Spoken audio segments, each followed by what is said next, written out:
talk about it and see how we as advocates can take actions and also encourage people within our communities and our circles to take actions towards ending domestic violence. And if you've been with us since this year, we've had monthly sessions all under the Voices Against Violence. And we've had a series of conversations. And this month discussion is quite special because this is the climax, sort of, where we get to talk about everything that has to do with domestic violence. And we have our able speakers who are here present to help us discuss and bring light to all the things we need to talk about when it comes to domestic violence. So about us, we are the Smile Outreach, and this is a dedicated nonprofit organization with a mission to empower and uplift communities across Nigeria, focusing on adolescent health, women's empowerment, and youth agency for social change. And you can check our social media platforms and you would be updated on all our works. We work counter-interact on social grooming, sexual grooming, FGM, and child marriage, and bring a light to other harmful traditional practices. Sorry, I want to ask, can you all hear me?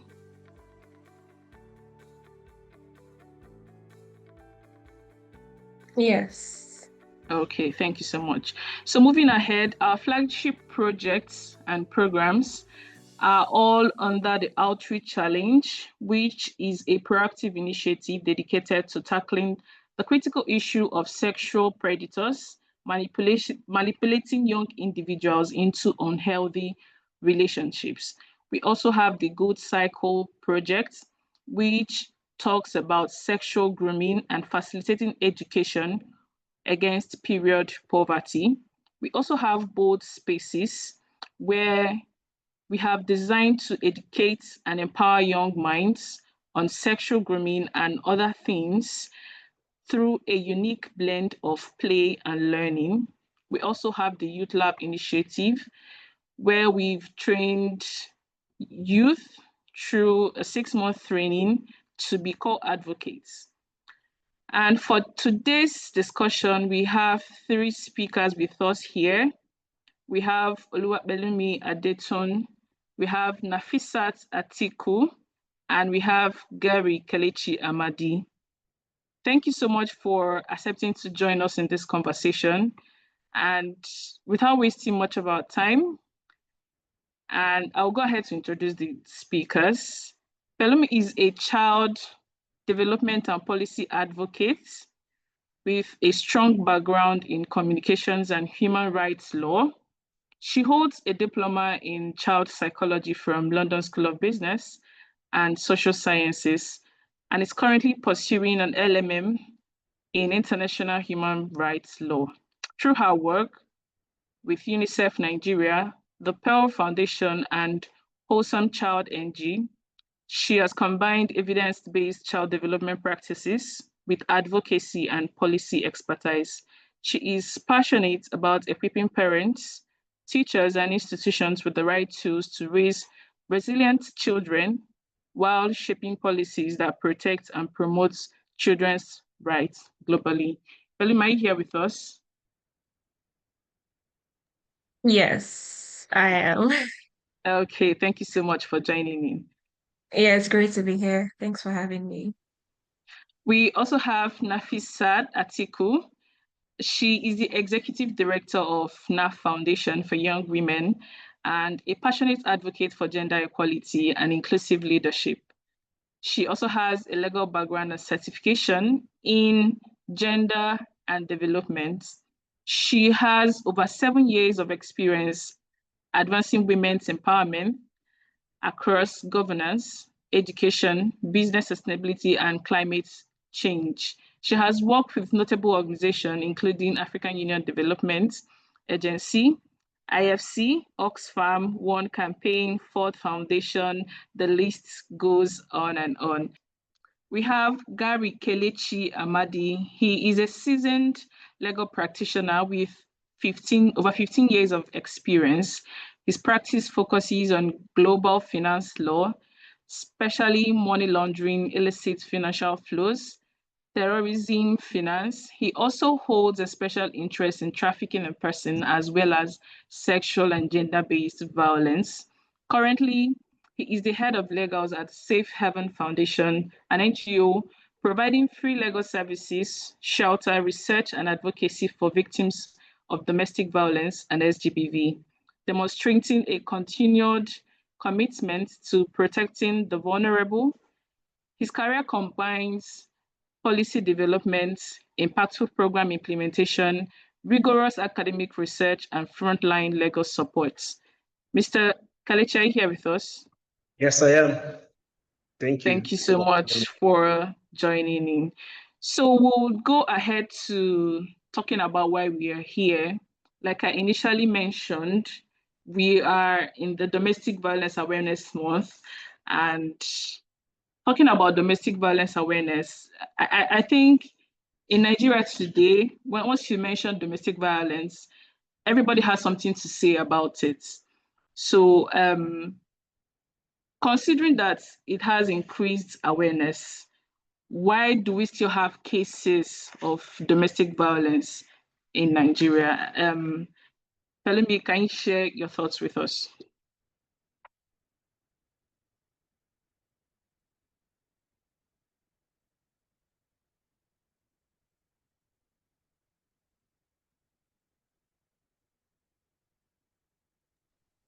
Yeah, sorry, my system was messing up. Can you take the question again? I missed that. Okay, so talking about domestic violence awareness, I think Yeah. the public is aware. Everybody has a thing or two to say about domestic violence, but we still see cases happening both unreported and reported. So why is it that people tend not to take action despite the awareness? Okay, so the conversation on domestic violence in its own is a rather sensitive issue. And I say this with caution because at the core of it, we are dealing with humans, we're dealing with families, and there's a lot of sentiment and emotions when it comes to family situations. However, I think a big barrier to this ending is silence. Silence as regards religion, traditional norms, cultural standards. And silence tends to protect the abuser and isolate the victim and the survivor of, domestic violence on its own. And I think a major part of this is patriarchy, and it's a bit unfortunate that societal standards and even religions um, tend to what's the word promote patriarchy. I was having a conversation earlier today, and we talked about this conversation on domestic violence, and we talked about religion as well. And I said something that I'm a Christian, and the Bible, yes, talks about submission as a wife, submit yourself to your husband, but the Bible also says that men should love their wives. But it's unfortunate that this gets misinterpreted, and so we use that scripture to silence women into remaining in abusive homes. So there are so many factors to consider, but these are some major ones that, still keep domestic violence prevailing in our society today.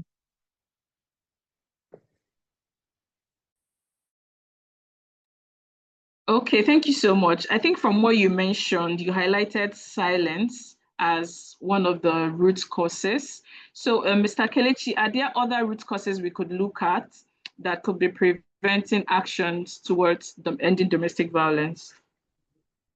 I think Pelumi almost touched all the areas, but I would also add that another thing that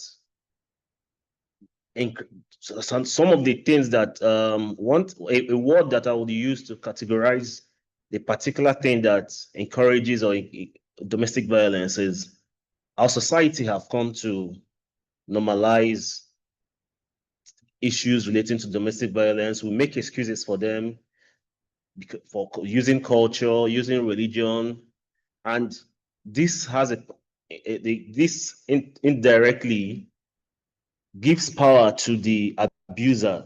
Where you normalize things like for instance, in many culture patterns, you see where they say, oh, a man is supposed to dominate, a man is supposed to control, a man is supposed to discipline. And I hear this even in relationships like marriages, where people talk about, oh, you're supposed to dominate. You're a man, you're not the man in this home. You're supposed to dominate the family, discipline your wife, discipline your children. We've come to normalize things like that and take it as normal. Victims oftentimes they minimize the abuse because society has normalized this thing. So you find victims who are saying, "Oh, it is my fault."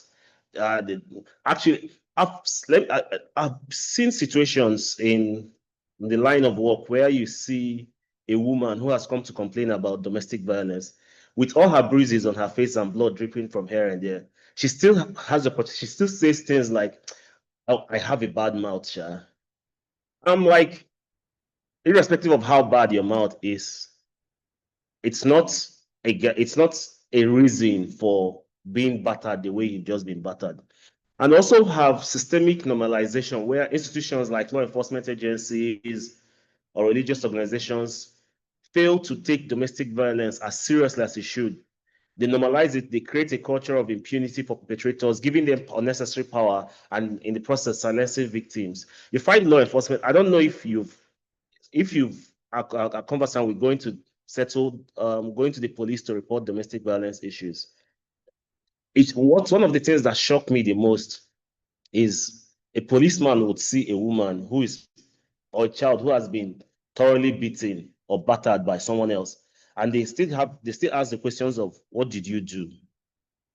So even without knowing, unconsciously, we've normalized these things that there's a reason for this, there should be a reason for this. And that those normalization, these different sectors kind of encourages domestic violence.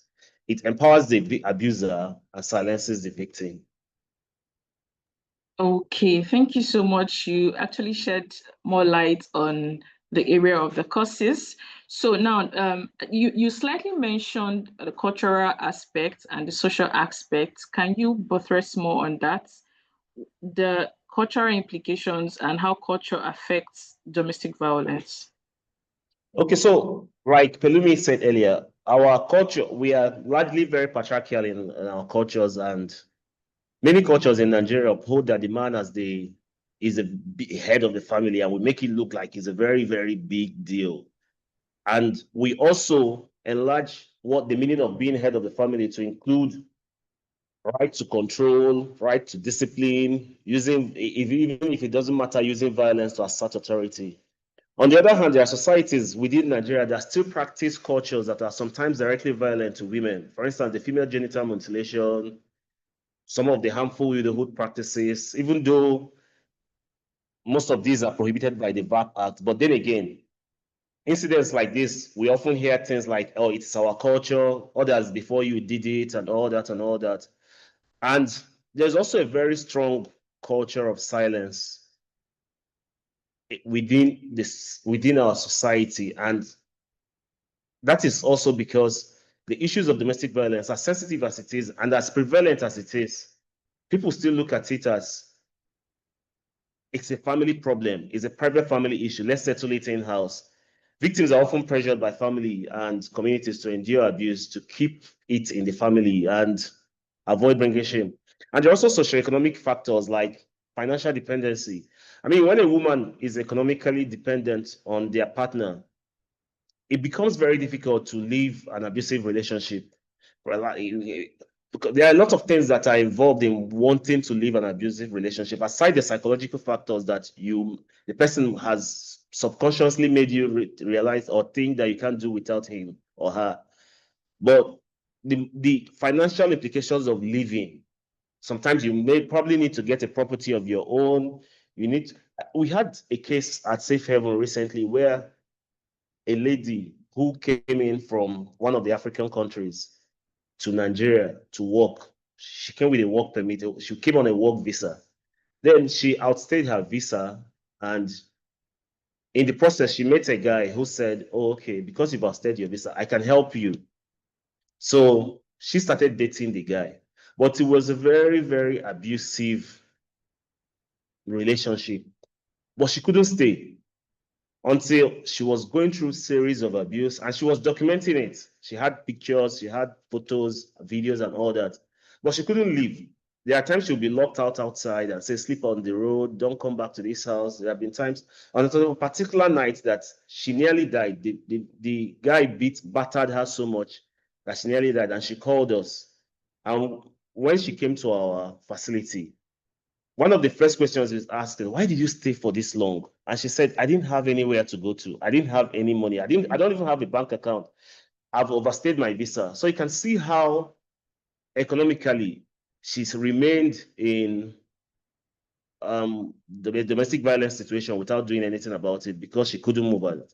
And generally, poverty, unemployment is a contributory factor to domestic violence, because usually when people are not financially capable to do certain things for themselves, they depend on someone that can do it, and indirectly giving power to that person and ceding their power to that person and not knowing what to do. So those are some of the some of the contributory factors to domestic violence.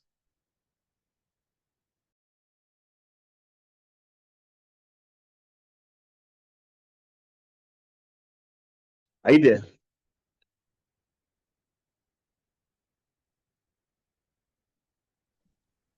Hi, good afternoon. It seems like we've lost Sophia, so I'm going to be taking on from her. My name is Manuela Imo. I'm the Director of Communications here at the Smile Outreach. Thank you so much for that. And so, Nefisa, I'm going to be coming over to you right now. In your experience working with women who have experienced domestic violence, and from what Mr. Amadi has just shared with us around, why they stay and all of that, what do you think are some of the cultural factors that are responsible for the perpetration of this crime called domestic violence?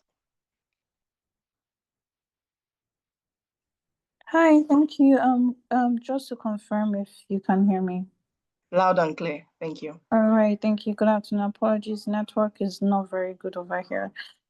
So when we speak about, the cultural cultural factors or cultural stereotypes that do tend to keep or enable or foster the system where domestic violence is then seen as part of our culture, because it's not just about, looking at domestic violence just as a thing, as an act, whether it is physical or about control, but seeing how it has now been normalized in our culture, normalized in our way of living, and it's not something that is seen as abnormal or out of place. And that's because, like we said, the culture and the way we see things and the things that we accept in our society, it has become normalized.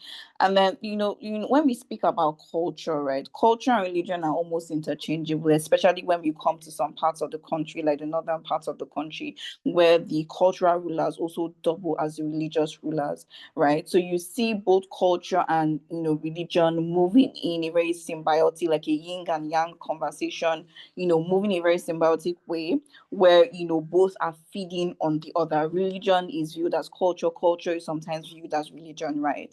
So when we talk about the issue of culture and the role it plays in enabling a system of domestic violence within our homes, we have to interrogate those two interchangeable parts. They're like two parts of a coin, right? So of course, when we think about before I cut off, I heard some of the other speakers talking about religion and etc.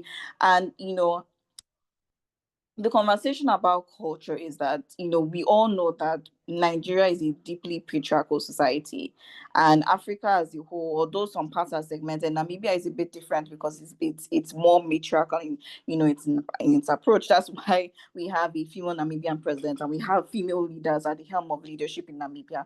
But in Nigeria, we can definitely say it's deeply patriarchal. So patriarchal in the sense that it says to society members or people are brought up in society saying that the man must be at the top of the hierarchy in every institute of leadership or every informal or formal systems of leadership that we have, within a society. And the thing is that it doesn't even attribute or provide a level of checks and balances to say, okay, even if it's a patriarchal society, there are certain things you can do and there are certain things you can't do. You're in a position of power to serve and not to dominate or control. Do you understand? It doesn't have any of those things, right? So by the time you give a person how I put it, you create a system of absolute control and absolute power with no checks and balances. Of course, things like perpetration of how do I put it? Human rights violations and things like domestic violence are going to crop up because one is going to subjugate the other, right? So our culture in itself, says, men are supposed to be on top, men are supposed to be at the forefront, men are supposed to be, and that's not the conversation around gender equality and gender equity. So that's just the first thing, right? And then when we then go deeply into how this affects the way we live, we also have to acknowledge, right, it doesn't necessarily happen in other different parts of the country, but we also do have to acknowledge that we're a deeply cultural and religious society. We go to church, we go to mosques, right? How are these stereotypes seeping into the things that the imams are saying on Fridays, what our pastors are saying on Sundays? Are they perpetuating these stereotypes? Are they encouraging a culture of silence? Are they encouraging stay in your home and make it work without equal responsibility from both partners? Because when you hear the conversation in church, they're saying stay at home and make it work, and you tell the woman to wake up in the night, tie her tie and start praying like as if she's the one perpetrating the violence, right? There is a sermon I was listening to by, I think was this Mrs. Bature, talking about saying, telling her daughter that the day he lays, he warns the man that the day you lay a hand on her, she will fly back to my house and those kind of things. And she's a pastor. We can't sweep aside the overarching influence that these institutions have on the way a culture defines the stereotypes, the cultural how I put it, methods and things that they use to preserve society, right? Because culture in itself is not bad. It's like technology. Technology in itself is not bad. It's how you use it, right? So if culture is not, reaching, measuring up to the indicators of preserving human dignity and preserving human rights, right, then the culture needs to to change, to evolve, with the times, and evolve with equity and evolve with gender equality. So if you look at it, you go from different cultures, because Nigeria is also an incredibly diverse place. How many tribes do we have? In each of those tribes, you see reflections of gender inequality, reflections of subjugation, reflections of control, that one must control the other. How do we then now start thinking about how to rewrite these cultural norms and cultural stereotypes that that foster these inequities and issues of domestic violence? We can't sweep aside the media, because it is what is in the culture that will be fed into the media. But on the other side, the media then has to, there are ongoing efforts to say, to the media that you do have to start, because the truth is that the mass media is one of the greatest agents in society of, educating. There's a word I'm looking for, but I can't find it. But let's just use educating. As soon as you grow up, you're watching TV, you're listening to the radio, you're on Facebook, you're on Twitter, you're on Instagram. You have your favorite hip hop artists, you have your favorite Afrobeats, there's Whiskey, there's the video, there's, these are the things that subconsciously form the way you think about the world, even books. So the conversation of how is mass media in whatever form, written, literary, oratory, in whatever form, changing and shaping the cultural and religious stereotypes that do govern our nation, right, and govern society, and ensure that we have a fairer and more inclusive and more equitable society for both men and women to live in a way that doesn't foster the violence, the perpetration of the violence that we see today in different homes and in different shapes. Thank you.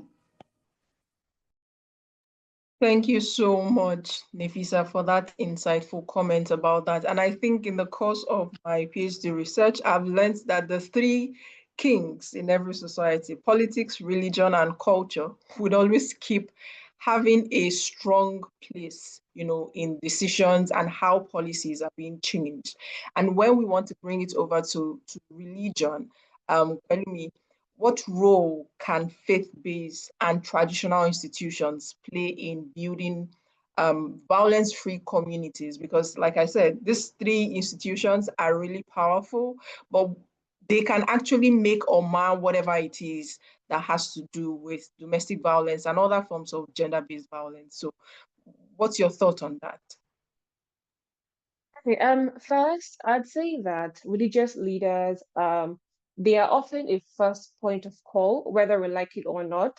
I'm a Christian, right? And it's not out of place when you hear that a woman who is in an abusive marriage goes to her pastor to say, "Oh, I'm being abused," And in Nigeria, let me say Nigeria specifically, there is a tendency to place religious leaders on a very high pedestal. So you take everything they say very seriously, hook, line, and sinker.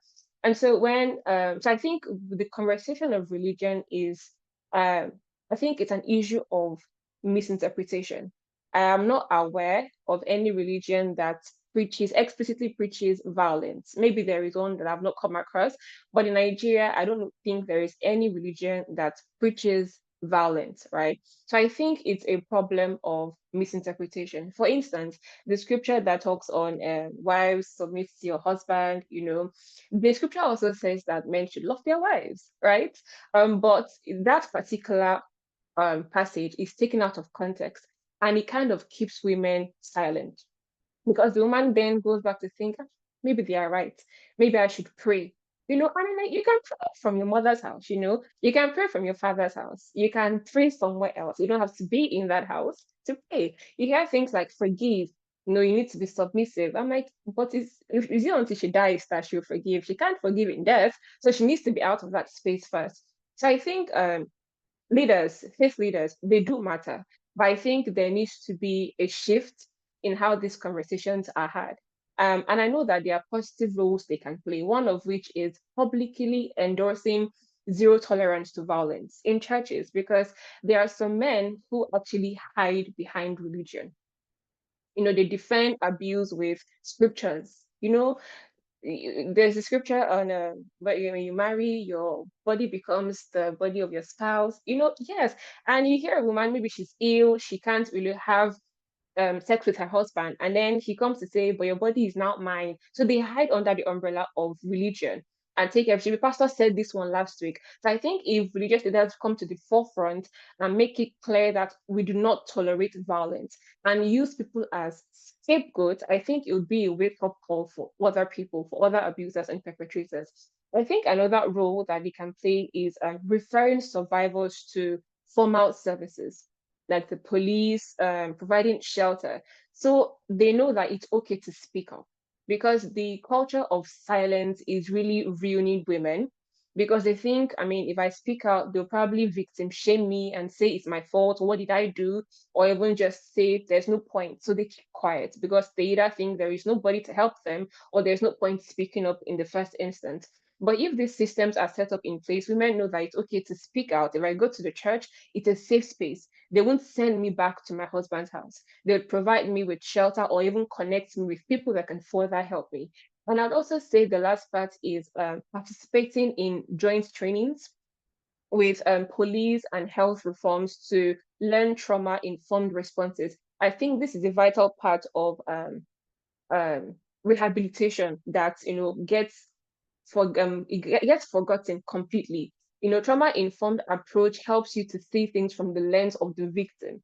A lot of times I see that when we want to respond to situations, we are big on policy this, policy that, and they are great. But we tend to forget that at the core of these policies we want to make are humans. So you need to see things from their own lens, from their own perspective. That's when we can make properly informed policies that will better help the victims and the survivors of domestic violence.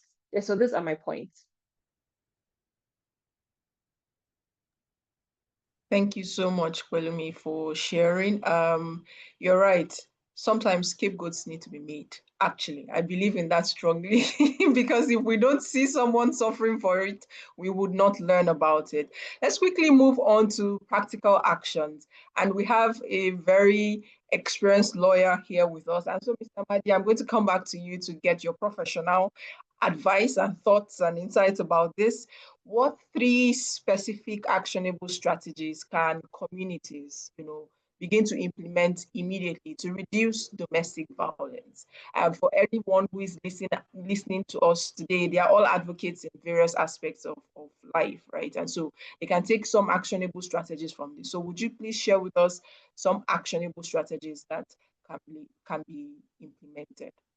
Okay, thank you very much. First of all, I would talk about what law enforcement can do at the end, but I'll start with 3 actionable strategies. I'll start with our communities should start getting more involved and start seeing themselves more as advocates of behavioral change as opposed to reconciliation, as opposed to be existing for reconciliation. Because oftentimes what we see is that communities, they see themselves as, oh, when the problem happens, let's come and reconcile the parties. Let's bring them together, give them a seat to talk. How about preventing it from happening? So we should take prevention much more seriously than we do with we should be more proactive than reactive in the fight against domestic violence and generally gender-based violence. Alternatively, also not alternatively, as communities as well, we should practice, and as individuals, members of the society, we should practice the principle of see something, do something. If you hear or suspect violence, do not ignore it. Your action can be, that little thing you do at that time can go a long way in helping. For instance, some of us that live in neighborhoods and you are hearing your neighbors, you're hearing something going on in your neighbor's place. Little actions like just going to knock at the door or placing a call to somebody in the house can help. Or making anonymous calls to law enforcement agencies, it can help. Let's not just say, oh, it's not our business, this doesn't relate to us, and leave things to happen before we act. I think when we see something and say something, it makes all of us as individuals responsible for these actions that happen, and also gives us the power to take action when it comes to things like this. Then on the law enforcement area, on the policy of governance and how the laws for it, we have the VAP, Violence Against Persons Prohibitions Act, that criminalizes almost every crime that falls under gender-based violence and domestic violence. But however, we know how our laws are. We have, as I often say, in Nigeria, we don't have problems with laws. What we have problem with is implementation. And unfortunately, the Violence Against Persons Act 2015 can only be implemented in Abuja, FCT. But the states are encouraged to domesticate their own laws, have their own violence against persons laws. And we must start moving from just having laws of paper to practice, to focusing our ideas to implementation. For instance, most of these violence against persons laws for states that have enacted their own laws, you still find out that some of these laws also found a way to incorporate their various cultures and religions into the laws. And even in terms of implementation, you find out that some of it have been watered down, that you find crimes without adequate punishments, you find law enforcement not strong enough to address how strong the issues are. And I feel like those are the things that need to change. We need to call for innovative approaches to policy making, innovative approaches to policy implementation. Judges who are the final destination, because after arrest investigation, it ends up in the courts, should be vast and knowledgeable in the issues relating to domestic violence and gender-based violence. Because this is an argument I usually have with lawyers, and they say everybody's asking for specialized courts, everybody's asking for specialized judges. Anti-corruption is asking for specialized courts, trafficking is asking for specialized courts, gender-based violence is also asking for specialized courts. So we judges are going to be doing the other cases like the civil cases and all that. And I'm like, for me, we can have specialized judges. We can make sure that cases relating to gender-based violence can go to judges that are knowledgeable in that area, so that it will help in guiding them. Because sometimes you go to court and you find judges who are not even familiar with the provisions of the Violence Against Persons Act, even here in the city. And they want to they want to adjudicate issues of GBV using the Criminal Code Act and the Penal Code and all that. And violence against persons as was curated particularly for gender-based violence. And another thing I'm going to say is that there is a part of our society that's usually neglected. And this is my third point on what actions can be taken. And this is the men, the boys. Because we talk about gender-based violence, but even though men and boys are also victims of violence, but oftentimes violence are perpetrated against women. And how can we change this? If you look at the history from some of the cases that we get here, you find out that 60% of abusers were abused at some point in their lives. So what can we do as advocates in this space is to try to catch them young from the very early stage. And in doing that, what we can do is that if you allow a victim or a survivor to just find a way to manage himself, no form of empowerment, no form of trauma counseling, and grow up like that, you will be creating another abuser. But if you manage a victim properly, take care of a victim the way you should take care of a victim through the process of trauma counseling, empowerment, sheltering where need be, you find out that you are going to, as opposed to creating an abuser, you're going to be creating a disciple against gender-based violence, against domestic violence. And it's important to catch them young. And one thing that makes me laugh is that even in the modern day, you find modern mothers who train their male children differently and tell their female children differently. I have seen, and I'm not talking about women that live in the villages, I'm talking about women that live in towns. I've seen women who say, boys are not allowed in my kitchen. Their male children eat, they ask the female children to come and take out the plates. First of all, you're already making the female child to think that it's okay for a man to finish eating and just put your leg on the table. And your sister, sometimes who are even elder sisters, come and take out the plates, come and clean up after you, come and dress your bed when you wake up from the bed. Those are some of the behavioral changes that we're supposed to be advocating for from the early stage. And a lot of people argue for adding DV and GBV into our school curricula. Important. While it is important to add the DV and GBV into our school curricula, it's also important for the handlers, the teachers, to understand what it means, not just to be respondents, but to be caretakers of these children, knowing that we are trying to preserve. Oftentimes we say, train your boy how you want your man to be. So those are the three actions I feel that we can take and start changing the narrative on domestic violence and gender-based violence.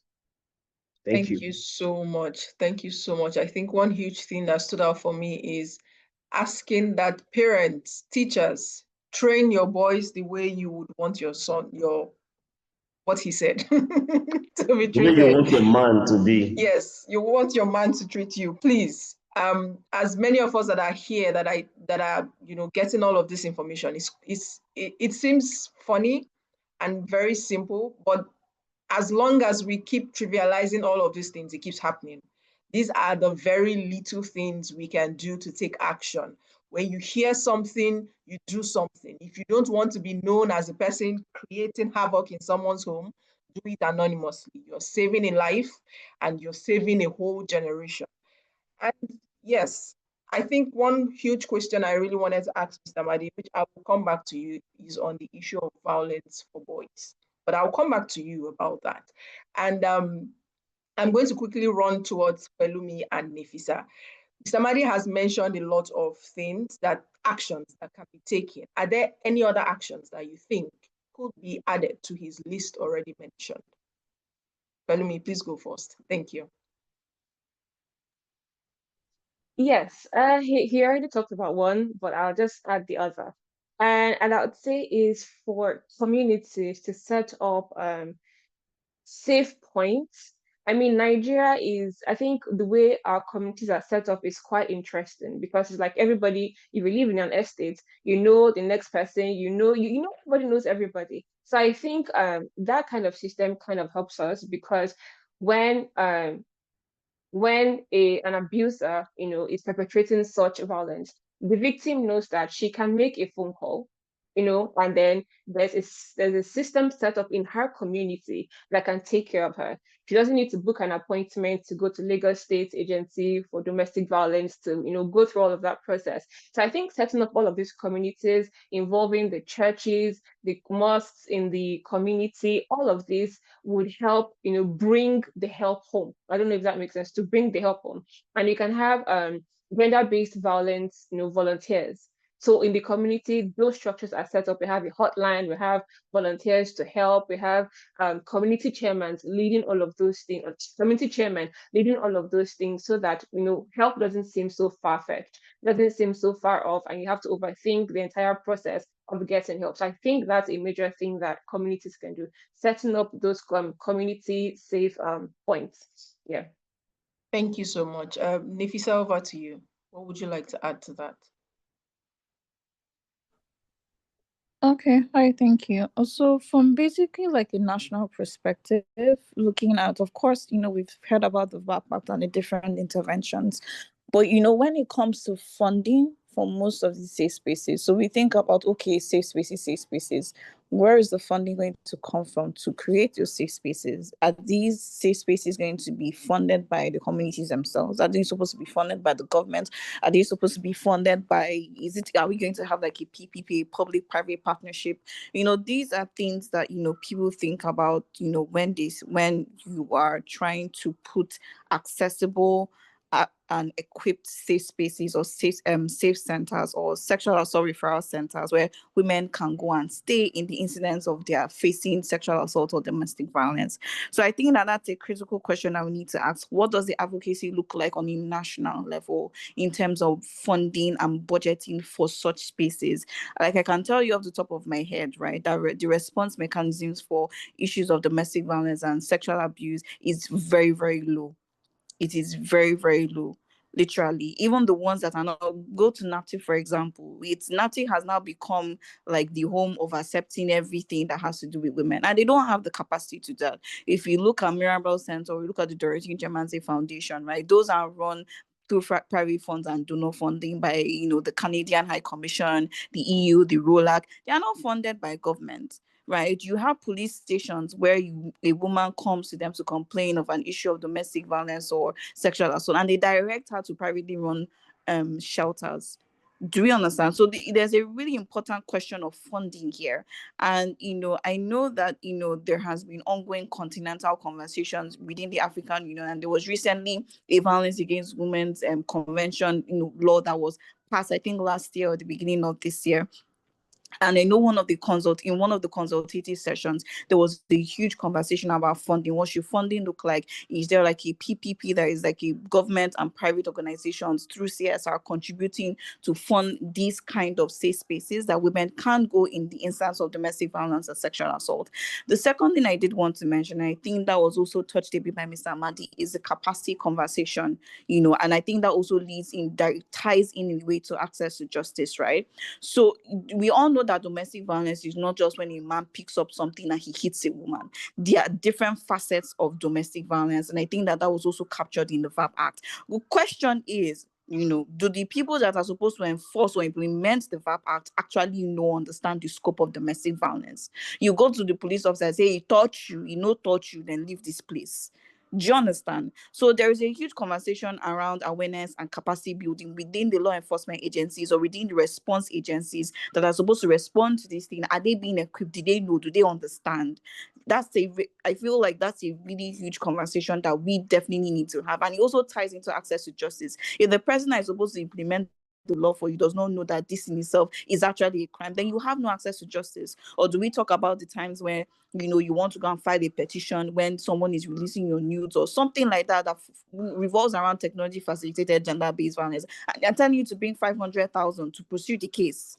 These are the things that happen within our justice system, that at least civil society organizations have faced and are currently facing, and it's a shame. And then the third thing I want to just highlight is, and I believe the other speaker just also talked about it, hotlines. technology has become so ingrained within our daily living, from our phones to our laptops to our tabs. In more advanced, you literally have it, smart TVs, smart everything, right? WhatsApp to Telegram and etc. How accessible are helplines and education and awareness building systems? How is it being integrated into our, our systems? Because it's not, let me give you an example. I was in a UN Foundation webinar some months back, and they had this woman from Samsung, and they have this on 17. They had this program. They call it 17 something. I can't remember. And they were talking about how they were working through CSR. So if you buy a Samsung phone from them, right, especially as they're trying to propagate a lot of awareness about the SDGs, there is an SDG app already installed on the Samsung phone. So you learn about the SDGs. You learn about how to take action for the SDGs, and you can also donate using the app on the already programmed app on the Samsung phone, and those donations are then being sent to the UN Foundation or the different agencies that are responsible for pushing the SDGs across the globe. So if technology can be used as an awareness building tool, as a social behavioral changing tool, we then need to start thinking about how can we then integrate these things as a system within our technologies, institutionalize it, make it very accessible, because it's a real problem. It's a very prevalent problem. It's a very sinister problem. I believe that COVID-19 and the lockdown showed us that. So how can we then integrate it as much as possible to ensure that people are aware, people know, understand, and people can, have very easy access to help when we need to. So I think those are my points. Thank you. Thank you so much. Thank you so much for your thoughts about that. And just before I take last thoughts and comments from you, I don't know if anyone has any questions specific around this topic that we're talking about, trying to create awareness about domestic violence and actions we can take. While your questions are coming in, I just want to quickly talk about our upcoming event, the Voices Against Violence, our annual event. And this event was, birthed as a result of the fact that we want to build more advocates who would boldly speak up when something is happening. And this event started last year. VAV as itself, as an entire idea, which is the VAV monthly activities, is one of the subdomains of this project that we've been carrying out, and the annual event is another domain of it. We also have the VAV Women. You can check our website, vav.thesmileoutreach, vav at thesmileoutreach.africa, forgive me, to learn more about all of the different expressions of the Voices Against Violence. And so this year we're holding the event again in commemoration of the 16 days of activism, and the entire conversation we're having today leads up onto that, right? And even though for me personally, I don't like that we talk about GBV only 16 days, in the entire year, I feel like it should be an active conversation, because those who are victims of this go through it every day, right? For some of them, it's an everyday experience. However, we are joining the UN Women to celebrate and commemorate the 16 days of activism with our annual event happening 29th November in Abuja. So if you're here, you live in Abuja, or you know someone who lives in Abuja who should be at this event, please join us as we put our voices together to learn. Our theme for this year is the power of youth in advocacy, and we're looking at how we can bridge generations to combat gender-based violence. It's going to be an insightful conversation. We have an amazing lineup of speakers already, and our partner, Safe Haven Foundation, the founder, is also our face of VAV. You can please check out our website and social media platforms for more information about that. So this is a special invitation from us to you about our VAV annual event. Feel free to visit the website www.vav.thesmileoutreach.africa for more information and to sign up. It is totally free.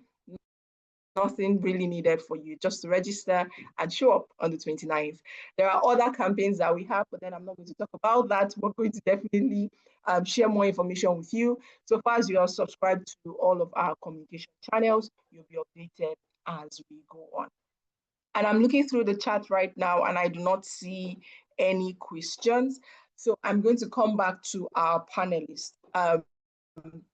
Any last words from you? If you were speaking to an advocate, if you were speaking to an individual, a mother, a father, a pastor, an imam, anyone, what would be that one action you would want them to take in terms of speaking up and becoming a voice against gender-based violence, domestic violence?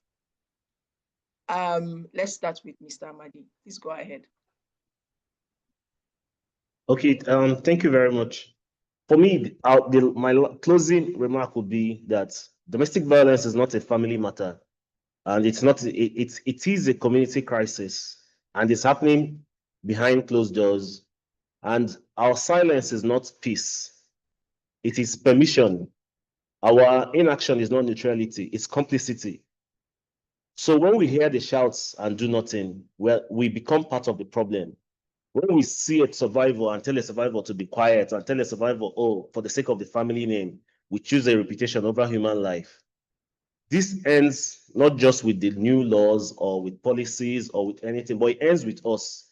It ends when we, as friends, as neighbors, as uncles and aunts and law enforcement agencies, decide that safety of a woman or of a man or of a child is more important than our comfort without looking away. It ends when we become that one voice that drowns out abuse. So today I will want to encourage all of us to break the silence, be that voice. The next cry you hear might be that of your sister, it might be that of your friend, your neighbor. So let your response be, I see you, I hear you, you're not alone. Thank you.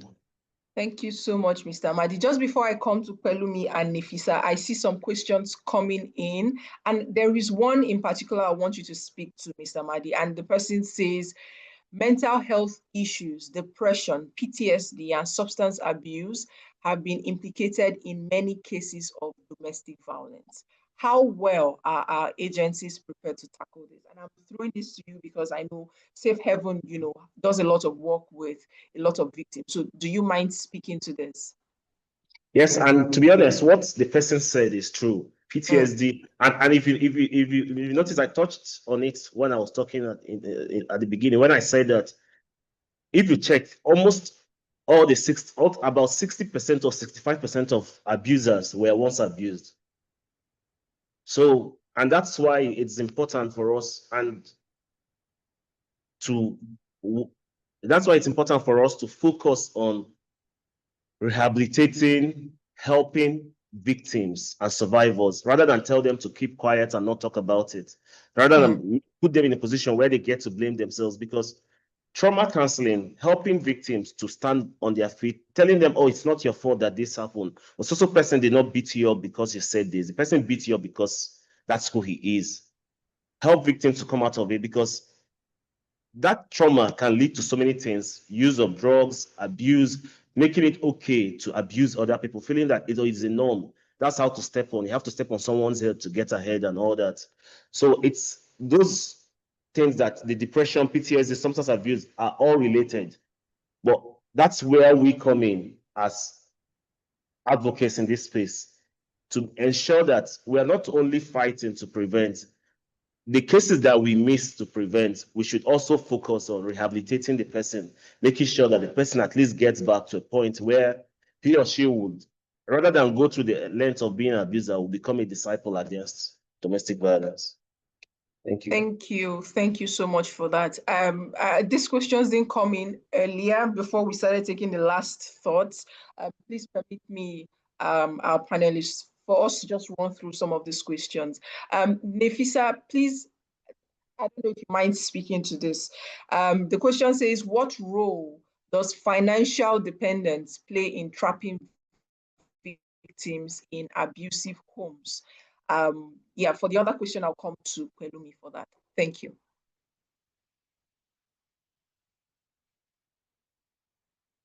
You're muted. Hi, just in thank you. case Good afternoon. So, muted? Am I muted? Go ahead. Go ahead. I can hear you.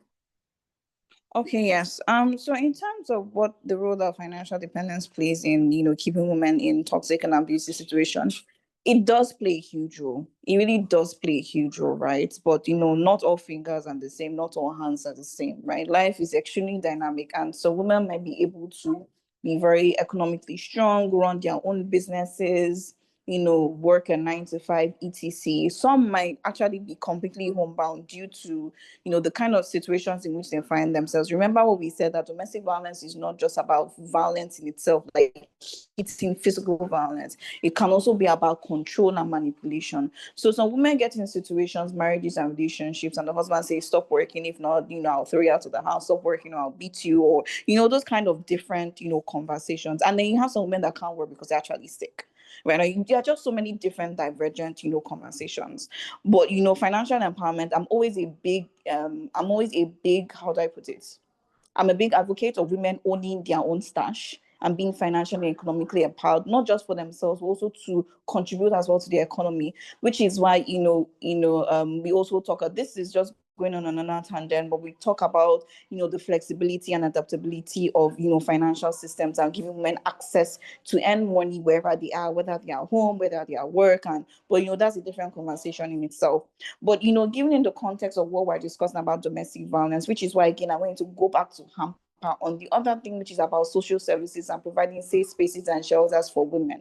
Because if you say a woman who is in a situation where, due to the lack or weakness of her financial or economic empowerment, she cannot go anywhere, if there are services like that, she can move and let the state protect her. This is what happens in more developed countries. Like 2025 last year, when I was in the US, part of the work that we did was going to shelters within the US to also see how they manage, people who come to them, not just for therapy, but also to stay pending when they're able to move to more sustainable and more independent households.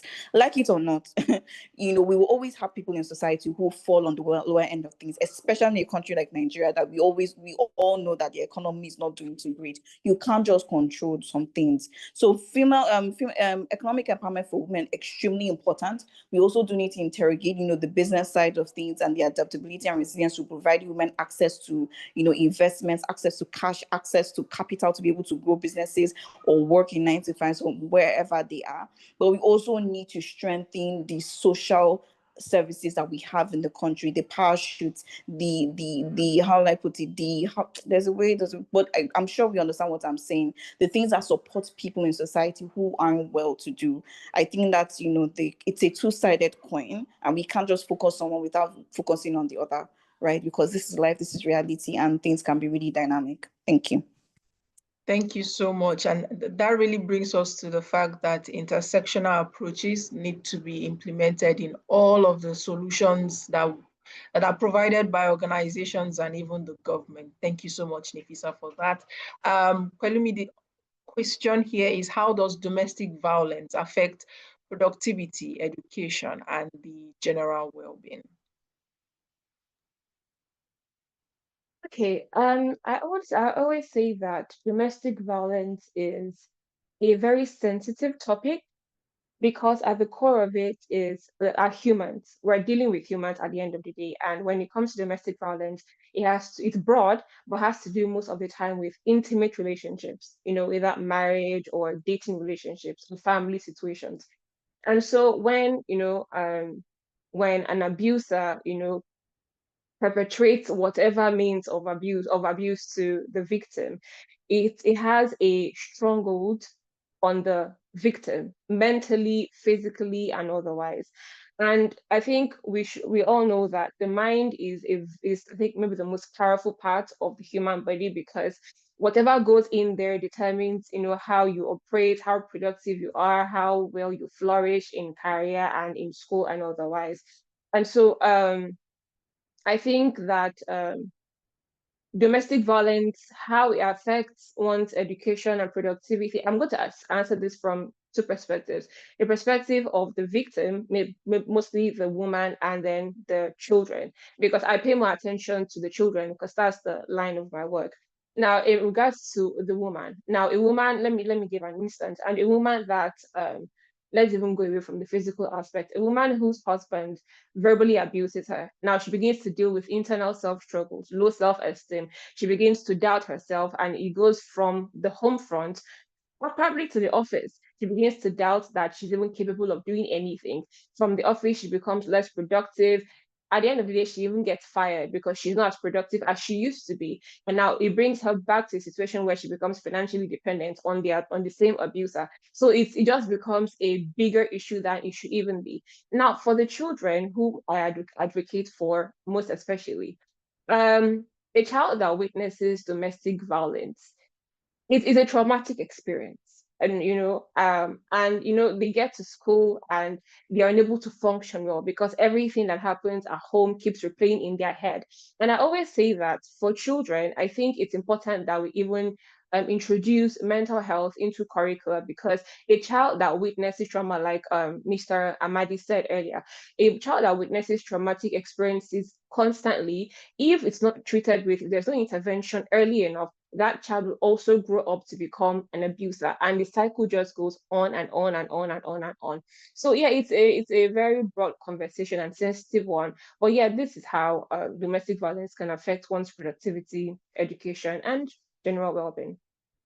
Thank you so much. Thank you for that. And it's a chain reaction of different things, and it begins to expand and can be quite terrible. Thank you so much for that. And the last question here, which I'm going to throw open to the three of you, is she says, my name is Damilola. I have a family member who is being abused.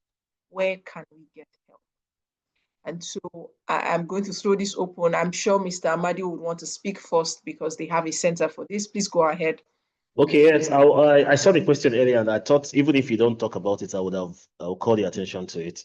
So if the person is in Abuja, like I said, VAP Act is enforced in Abuja, and the National Agency for the Prohibition of Trafficking in Persons, NAPTIP, they have the mandate to enforce the VAP Act. So if there's imminent violence, I think it's important to report there or report to the police. The police, they have a gender desk for issues like this as well. But NAPTIP is also very efficient in terms of arrest, prosecution, and things like that. But if it is any other thing, someone looking for psychosocial counseling, temporary shelter, those are the things that also, I know NAPTIP also has a shelter, but at Safe Haven, we have a shelter as well, a temporary shelter for people who are faced with imminent danger. They can reach out to us. And if you're in need of trauma counseling as well, we have an in-house clinical psychologist, and we help, and it's of course at no cost. Well, if it's not within Abuja, if it's in Lagos, I know that Lagos State has this division of Lagos State Domestic and Sexual Violence Agency, and they are very, very active when it comes to issues relating to domestic violence and gender-based violence. And also, oftentimes people neglect the police, and I don't blame anybody who neglects the police, because oftentimes when you go to the police to report issues of domestic violence, you will be lucky to get someone that will respond to you as the way you want or the way that will appeal to you. But the police also helps in cases like this, where you don't have any of these specialized people to go to. It's always good to report to the police when there is imminent danger. And I've seen a lot of cases where police was involved and at least something was done. Okay. Thank you so much, Mr. Madi. Pelumi, Nefisa, do you have anything to add on how this person can get help? Oh, no, I don't. I think Mr. Madi has stated that already. Okay. No Nefisa? comment, thank you. All right. Thank you so much. So, Damilola, please send us an email so that we can connect you to Mr. Amadi and the team at Safe Haven Foundation, just in case you need any of the support that he mentioned. We'll be happy to make sure that you get the help for your family member as soon as possible. Thank you so much, everyone, for joining us. The link to register for our VAV annual event is just in the chat. Feel free to share with as many people as possible. If you're not yet following us on social media, please follow us, drop a like, drop a comment, share, because we share a lot of information around sexual grooming and other harmful practices, most especially in Nigeria. And I know I didn't take the last thoughts from Pelumi and Nifisa. So in 30 seconds, what is that last thought that you would want to drop before I let you go back to your day? Okay, my last thought on this conversation is violence in our homes, it steals our future, the Mm. future of the abuser, because I mean, if it gets to light, the trajectory of their life, their career, I mean, it goes down the drain. The victim, if if there's intervention, I think things could get better for the children as well. Yeah, so violence in our homes, it steals our future. And protecting families, it really starts with each one of us. We should learn to speak up, shelter survivors if we can, and demand justice. Silence really isn't the answer to domestic violence. When we keep silence, we just protect the abusers, and and even further keep the victims in pain and distress. So yeah, that's all I have to say. That's my concluding statement. Thank you so much. Nifisa, over to you. Last words. Hi, thank you. So I think for me, my last words would be, pay attention to what happens on the national level. There is still a lot of advocacy that needs to be done, right? Especially like I mentioned earlier regarding apart from laws, but budgeting and making sure that the money that is also budgeted goes to the places where it's supposed to go.